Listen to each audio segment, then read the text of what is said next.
नमस्कार दोस्तों, मैं मोहन लाल स्वागत करता हूं आपका हमारे यूट्यूब चैनल जीत मास्टर स्टडी पर।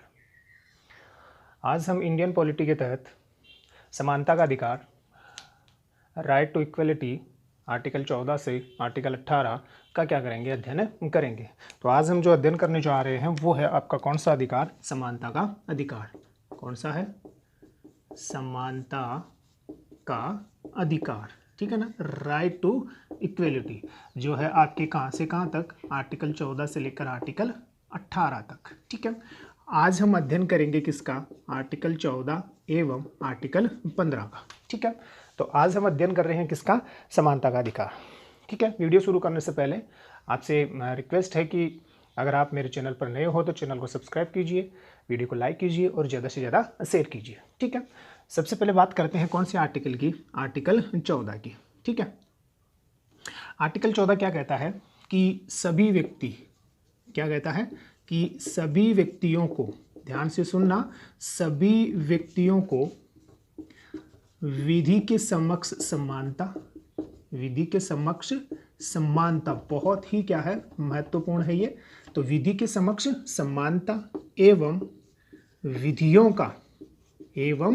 विधियों का समान संरक्षण मिलेगा। समान क्या मिलेगा? संरक्षण मिलेगा, ठीक है, मिलेगा। तो पहला जो आर्टिकल 14 है क्या कह रहा है कि सभी व्यक्तियों को विधि के समक्ष समानता एवं विधियों का समान संरक्षण मिलेगा। मतलब क्या हो गया, जरा ध्यान से देखना, कौन सा शब्द है यहाँ? व्यक्तियों को। तो यहाँ कौन कौन शामिल है? यहाँ भारतीय नागरिक, यहाँ कौन है? भारतीय नागरिक एवं कौन है? विदेशी नागरिक भी क्या है? शामिल है।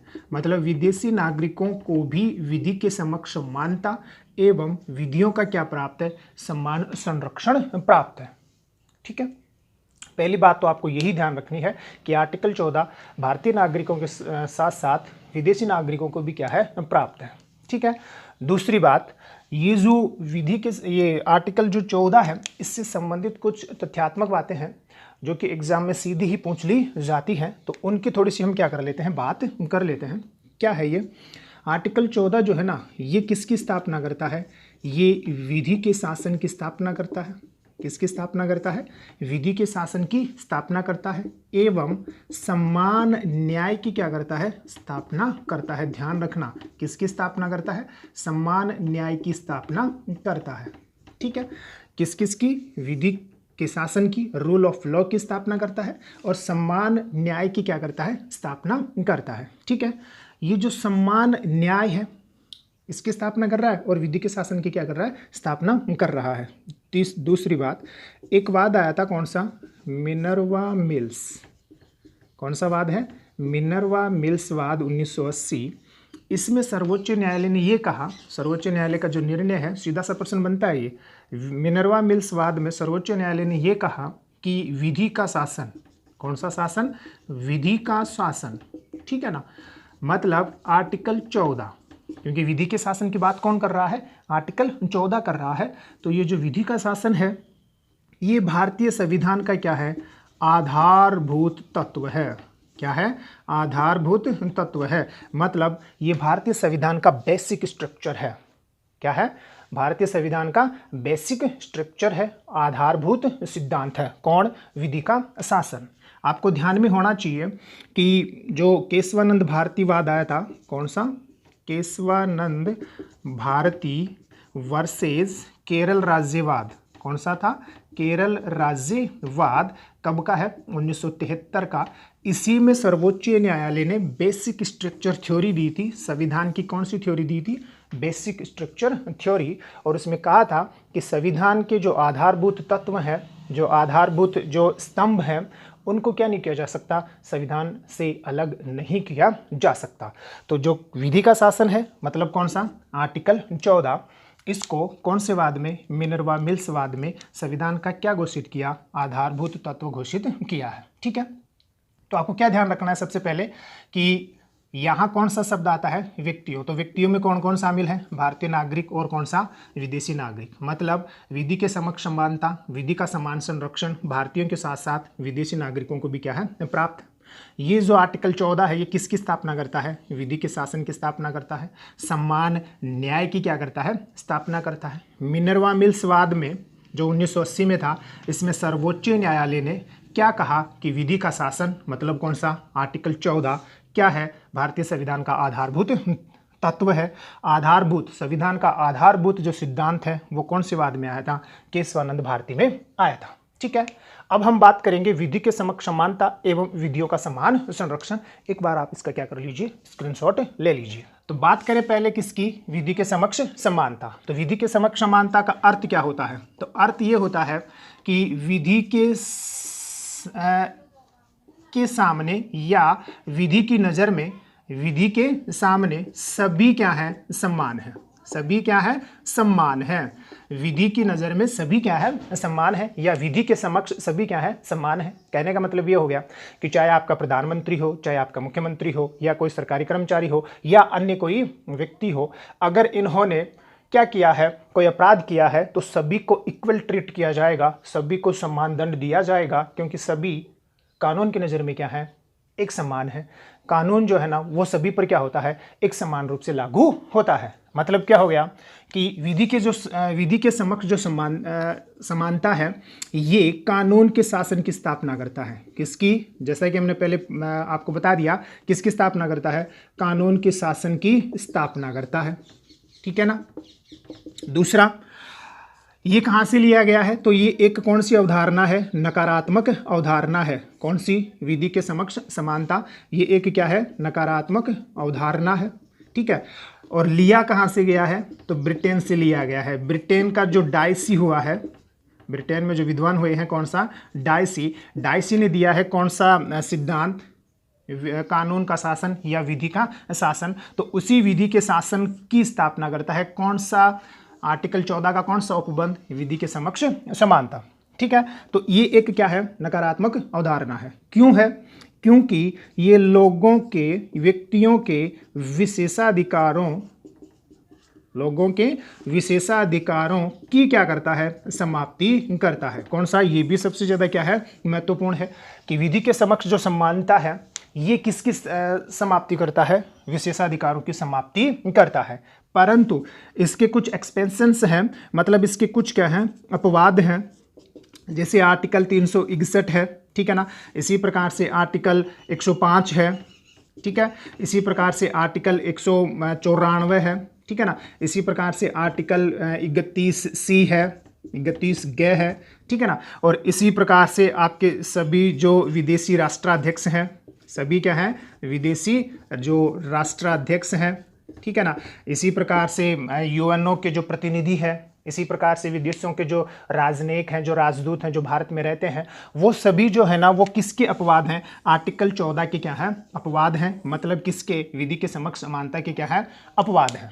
ठीक। आर्टिकल 361 मतलब राष्ट्रपति एवं राज्यपाल को कुछ विशेषाधिकार क्या है? प्राप्त हैं। उनके ऊपर आपका क्या लागू नहीं होता? विधि के समक्ष समानता लागू नहीं होता। कौन से आर्टिकल में? 361 में। 105 में संसद के जो सदस्य हैं उनके लिए विशेषाधिकारों की बात करता है। 95 विधानमंडल के जो सदस्य हैं उनकी बात करता है। आर्टिकल 31A ये किसकी बात करता है? कि इसके तहत पारित होने वाली जो विधियां हैं उनके ऊपर भी ये लागू नहीं होगा। ठीक है। इसी प्रकार से सभी विदेशी जो राष्ट्राध्यक्ष हैं, जो राजनयिक है अपने यहाँ, यूएनओ के जो प्रतिनिधि हैं, उनके ऊपर क्या लागू नहीं होता? ये विधि के समक्ष समानता का उपबंध लागू नहीं होता। ठीक है। अब बात करेंगे किसकी? इक्वल प्रोटेक्शन ऑफ लॉज की। ठीक है। इसका आप एक स्क्रीनशॉट ले लीजिए। विधियों का जो समान संरक्षण है इसका क्या अर्थ होता है? तो इसका अर्थ देखना, सबसे पहले ये कह रहा है कि समान परिस्थितियों में, कौन सी परिस्थितियों में? समान परिस्थितियों में, समान परिस्थितियों में कानून, समान परिस्थितियों में कानून सभी के साथ समान व्यवहार करेगा। क्या करेगा? समान व्यवहार करेगा। ठीक है। मतलब यदि परिस्थितियां समान है तो सभी को कानून का समान संरक्षण मिलेगा। तो कौन सी कंडीशन जुड़ी हुई है? परिस्थितियां समान होने पर। ठीक है। इसका अर्थ हम देखेंगे। आगे चले तो ये एक कैसी अवधारणा है? ये एक कौन सी अवधारणा है? सकारात्मक अवधारणा है। ठीक है, कहाँ से ली गई है? यूएसए से इसको ग्रहण किया गया है। सकारात्मक अवधारणा इसलिए है क्योंकि ये किसकी बात करती है? ये आनुपातिक, कौन सा? आनुपातिक समानता की बात करती है। तो ये कैसे करती है उसी की भी अभी हम क्या करेंगे? चर्चा करेंगे। तो सकारात्मक अवधारणा है, किसकी बात करती है? आनुपातिक समानता की बात करती है। पहला ये कह रहा था कि कानून की नज़र में सभी क्या हैं? समान है, चाहे वो अमीर हो चाहे गरीब हो, है ना, चाहे वो प्रधानमंत्री हो चाहे आम व्यक्ति हो, चाहे कोई सरकारी कर्मचारी हो या कोई आम व्यक्ति हो, चाहे सक्षम व्यक्ति हो चाहे असक्षम व्यक्ति हो, सभी के साथ कानून क्या करेगा? समान व्यवहार करेगा। सभी कानून की नज़र में क्या है? समान है। परंतु ये जो विधियों का समान संरक्षण है ये किसकी बात करता है? कि यदि परिस्थितियां समान हो तो ही कानून क्या करेगा? सभी के साथ समान व्यवहार करेगा। मतलब यदि परिस्थितियां क्या हो? असमान हो, परिस्थितियां क्या हो? असमान हो, तो कानून क्या कर सकता है? भेदभाव कर सकता है। क्या कर सकता है? भेदभाव। और ये इस प्रकार का जो भेदभाव होता है उसको क्या बोलते हैं? सकारात्मक भेदभाव। मतलब सक्षम मतलब सभी जो लोग होते हैं ना, सभी लोग एक समान नहीं होते, तो सभी के साथ कानून जो है ना वो समान व्यवहार नहीं कर सकता, या सभी व्यक्तियों के लिए एक समान कानून नहीं बनाया जा सकता। व्यक्तियों की स्थिति को, व्यक्तियों की परिस्थिति को ध्यान में रखते हुए क्या किया जा सकता है? उनके साथ सकारात्मक भेदभाव किया जा सकता है, रीजनेबल क्लासिफिकेशन किया जा सकता है, युक्ति युक्त विभाजन किया जा सकता है। क्या किया जा सकता है? युक्ति युक्त विभाजन किया जा सकता है। रीजनेबल क्लासिफिकेशन करके उनके साथ क्या किया जा सकता है? भेदभाव किया जा सकता है, या उनके लिए स्पेशल प्रोविजन किए जा सकते हैं। जैसा कि सर्वोच्च न्यायालय ने कौन से वाद में कहा है? सेंट स्टीफन, कौन से वाद में? सेंट स्टेफन बनाम दिल्ली राज्यवाद, कौन सा राज्य था? दिल्ली राज्यवाद में सर्वोच्च न्यायालय ने कहा है। इसी प्रकार से चिरंजी लाल, कौन सा वाद आया है? चिरंजी लाल बनाम भारत संघवाद। इन दोनों वादों में सर्वोच्च न्यायालय ने ये कहा है, कौन कौन से वादों में? सेंट स्टीफन वर्सेस दिल्ली राज्यवाद, और कौन सा? चिरंजी लाल वर्सेस भारत संघवाद में सर्वोच्च न्यायालय ने यह कहा है कि विधि के समक्ष समानता के कारण रीजनेबल क्लासिफिकेशन करना अनिवार्य है। संभवतया रीजनेबल क्लासिफिकेशन, युक्ति युक्त विभाजन किया जा सकता है, क्योंकि विधि के समक्ष समानता में सभी व्यक्ति जो है ना वो क्या होते हैं? एक समान माने जाते हैं, जबकि व्यक्ति जो होते हैं ना वो क्या नहीं होते? एक समान नहीं होते।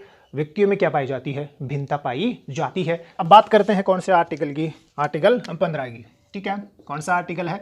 आर्टिकल 15 सबसे ज़्यादा महत्वपूर्ण है, आर्टिकल 15। ठीक है ना, क्या बात करता है?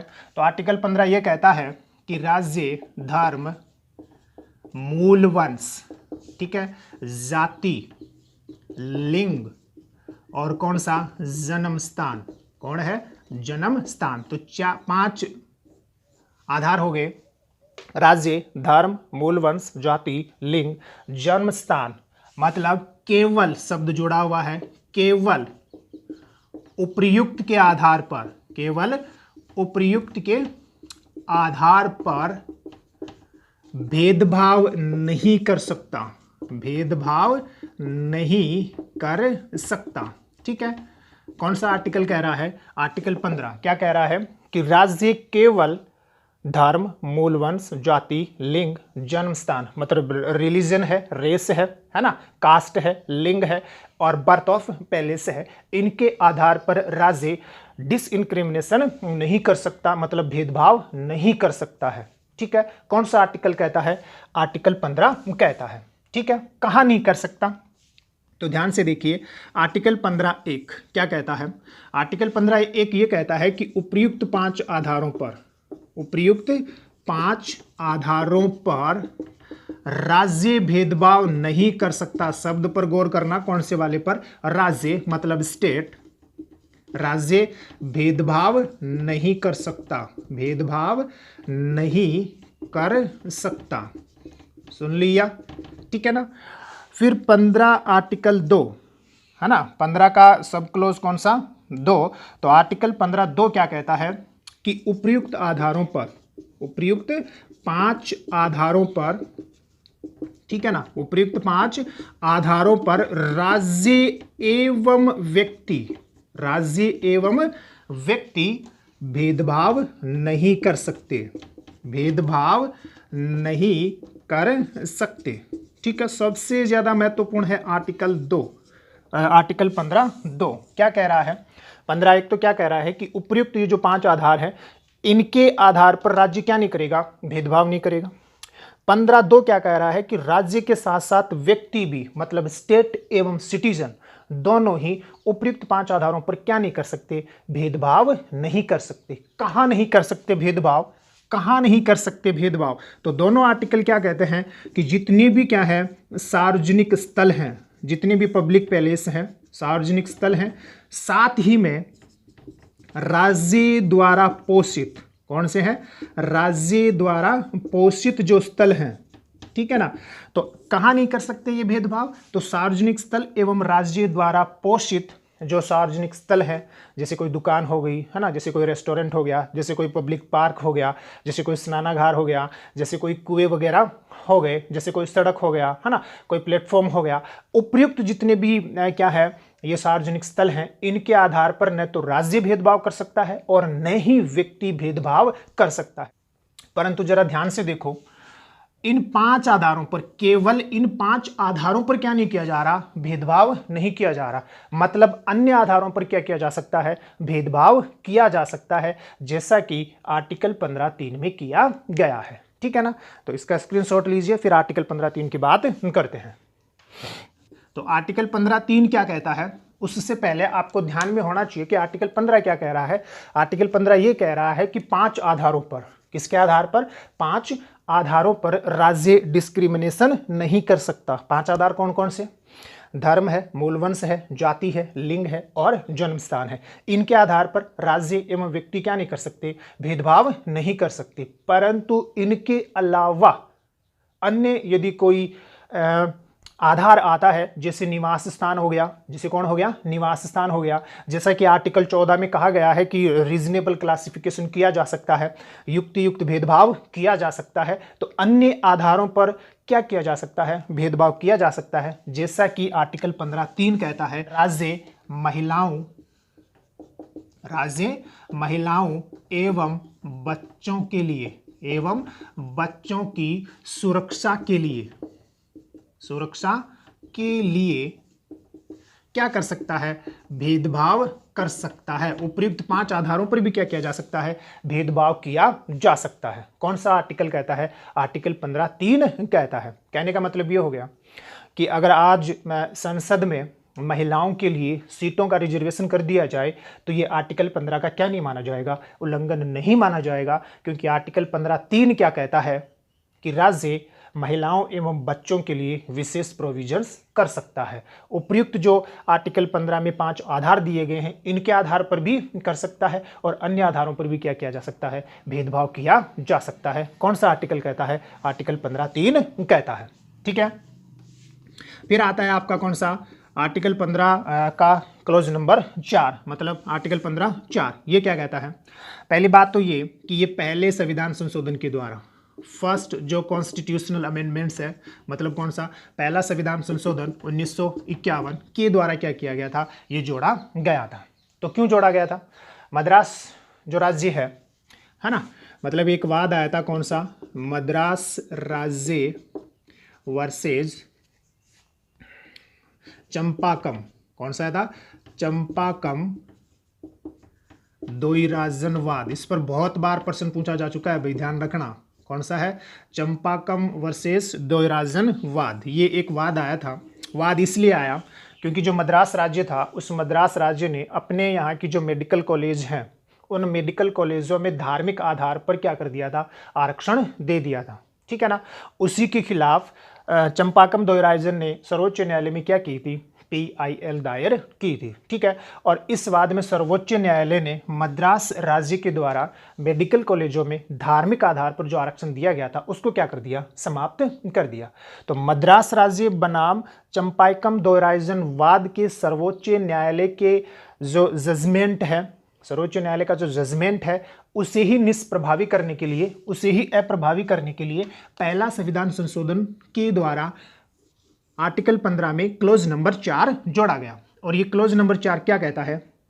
ये 3 बात कहता है। पहली बात कि जो सामाजिक, कौन सा है, ध्यान से देखना, सामाजिक एवं कौन सा, शैक्षणिक दृष्टि से, सामाजिक एवं कौन सी दृष्टि से, शैक्षणिक दृष्टि से पिछड़े वर्ग, ठीक है ना, मतलब सोशियली और इकोनॉमिकली जो पिछड़ा वर्ग है। दूसरा एससी, अनुसूचित जाति जो है, और तीसरा एसटी। इन उपर्युक्त तीनों के लिए राज्य विशेष उपबंध कर सकता है। क्या कर सकता है? विशेष उपबंध कर सकता है। ठीक है ना, राज्य क्या कर सकता है? विशेष उपबंध कर सकता है। किन किन के लिए?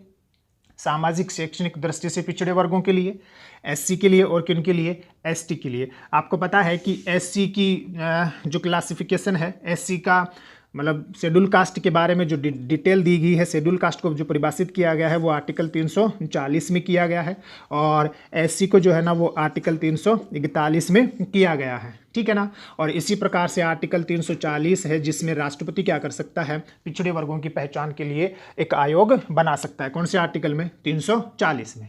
ये कन्फ्यूजन मत पैदा करना कभी भी कि आर्टिकल 338 और आर्टिकल 338A इनमें क्या है। तो आर्टिकल 338 राष्ट्रीय एससी आयोग की बात करता है, और आर्टिकल 338A राष्ट्रीय एसटी आयोग की क्या करता है? बात करता है। यहाँ तो एससी आयोग है, ठीक है ना, और यहाँ क्या है? एसटी आयोग है।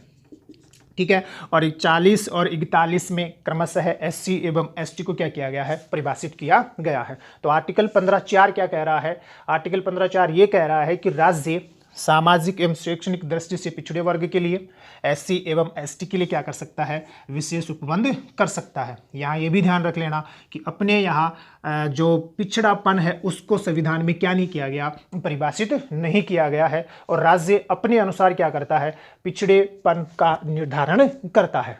किसका निर्धारण करता है? पिछड़ेपन का निर्धारण करता है राज्य अपने अनुसार। ठीक है। जैसा कि एक वाद आया, MR बालाजीवाद, ठीक है ना। कौन सा वाद है? MR बालाजीवाद आया था, ये आरक्षण के खिलाफ ही था। तो इस MR बालाजीवाद में सर्वोच्च न्यायालय का जजमेंट ये था, सामाजिक शैक्षणिक दृष्टि से जो पिछड़ा वर्ग है उनकी पहचान सामाजिक शैक्षणिक दृष्टि के आधार पर की जा सकती है। ठीक है ना। जाति यहाँ पिछड़ेपन का आधार नहीं होगा। मतलब इस वाद में ये कहा गया सर्वोच्च न्यायालय के द्वारा कि पिछड़े वर्ग की पहचान, कौन से की? पिछड़ेपन की पहचान, ध्यान से सुनना, पिछड़ेपन की पहचान किसके आधार पर? सोशियली और इकोनॉमिकली जो बैकवर्ड हैं इनके आधार पर की जा सकती है, सामाजिक और शैक्षणिक आधार पर की जा सकती है, उसकी स्थिति के आधार पर की जा सकती है। दूसरा, जाति जो है, कौन? जाति किसका आधार नहीं है? जाति पिछड़ेपन का आधार नहीं है, ये ध्यान रख लेना। किसका आधार नहीं है? पिछड़ेपन का आधार नहीं है। और तीसरा, 50% से ज्यादा आरक्षण नहीं होगा। आरक्षण की ऊपरी सीमा कितनी % से ज्यादा नहीं होगी? 50% से ज्यादा नहीं होगी। पहली बार इसी वाद में आरक्षण की जो सीमा है वो 50% निर्धारित की गई। किसके द्वारा? सर्वोच्च न्यायालय के द्वारा। कौन से वाद में? MR बालाजी वाद में। ठीक है। इसमें सबसे ज्यादा जो महत्वपूर्ण है वो कौन सा है कि 50% ऊपरी सीमा से ज्यादा क्या नहीं होगा? आरक्षण नहीं होगा। और जाति क्या नहीं है? पिछड़ापन का आधार नहीं है। परंतु इस वाद के निर्णय को, इस वाद के जजमेंट को सर्वोच्च न्यायालय ने कौन से वाद में? इंदिरा साहनी, सबसे महत्वपूर्ण वाद है इंदिरा साहनी वर्सेस भारत संघ वाद। कौन सा वाद था? इंदिरा साहनी वर्सेस भारत संघ वाद। कब का? 1992 का। इसमें उपयुक्त निर्णय को क्या कर दिया? बदल दिया, और ये कह दिया कि जाति भी पिछड़ेपन का आधार है।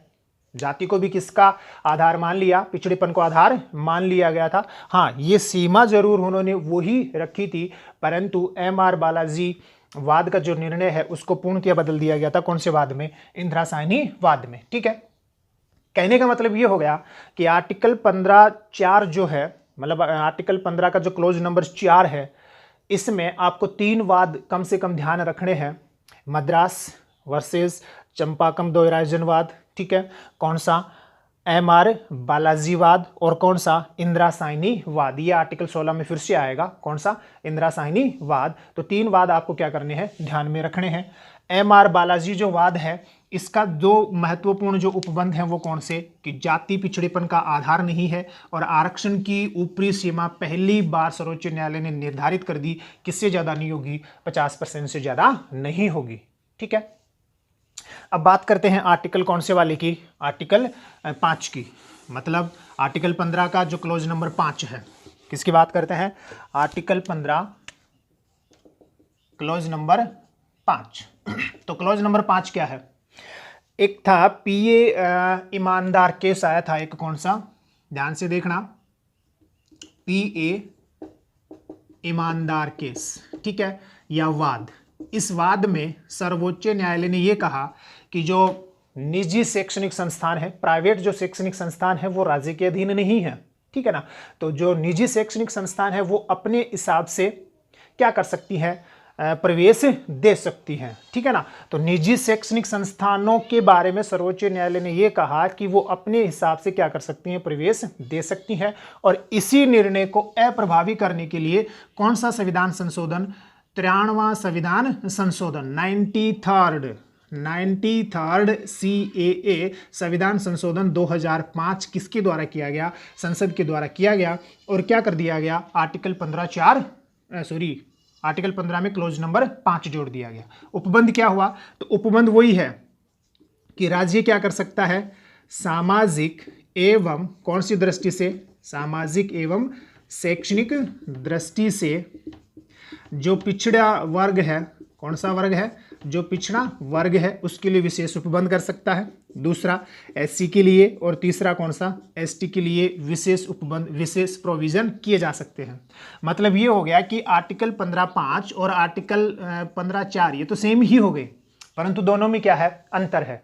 दोनों में अंतर क्या है कि आर्टिकल 15(4) जो है ना वो सरकारी शैक्षणिक संस्थानों के संदर्भ में बात करता है, और आर्टिकल 15(5) जो है, 4 तो क्या करता है, आर्टिकल 15(4) तो क्या करता है, सरकारी शैक्षणिक संस्थानों की बात करता है। आर्टिकल 15(5) जो है इसमें आपके कौन कौन से शैक्षणिक संस्थान, सरकारी शैक्षणिक संस्थान प्लस में कौन सी, निजी शैक्षणिक संस्थान भी क्या है, शामिल है ना। कौन से संस्थान भी शामिल हैं, निजी एवं सरकारी दोनों शैक्षणिक संस्थान क्या है, शामिल है। इसका एक अपवाद है, इसका एक क्या है, अपवाद है, और वो कौन सी शैक्षणिक संस्थान है, अल्पसंख्यक शैक्षणिक संस्थानों के ऊपर ये क्या नहीं होता, लागू नहीं होता है, ठीक है, ध्यान रख लोगे।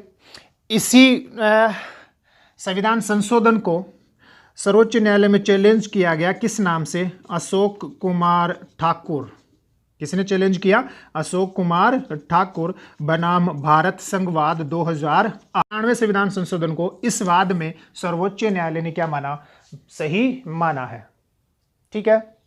लास्ट आता है आपका आर्टिकल कौन सा, 15(6), मतलब आर्टिकल 15 का क्लोज नंबर 6। तो आर्टिकल 15 का क्लोज नंबर 6, ये थोड़ा सा ध्यान रखना, इसकी हम वैसे भी बात करने वाले हैं। तो आर्टिकल 15 का क्लोज नंबर 6 ये जोड़ा गया किसके द्वारा, ये 103वें संविधान संशोधन के द्वारा। 103rd जो कॉन्स्टिट्यूशनल अमेंडमेंट्स हुआ है कब, 2019 में, तो इसके द्वारा ये जोड़ा गया।